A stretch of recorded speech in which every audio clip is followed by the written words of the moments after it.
National Weather Service NOAA Weather Radio All Hazards Warning Alarm System in cooperation with the Emergency Alert System. Tests of this alarm system are conducted every Wednesday at 11 a.m. and 7 p.m. If there is a severe weather threat, the tests are postponed until the next available good weather day.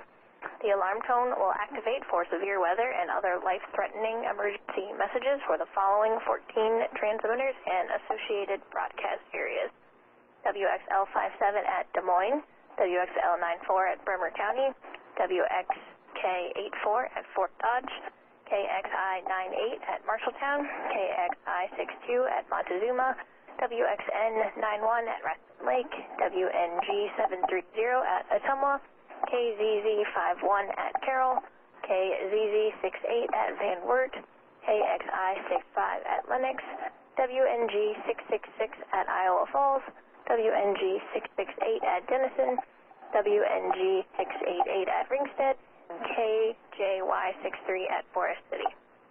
For a detailed listing of what counties are served by each transmitter, please visit the NOAA Weather Radio section of our website at weather.gov/Des Moines. Once again, please visit the NOAA Weather Radio section of our website at weather.gov/Des Moines. This concludes our test. We now return to regular programming.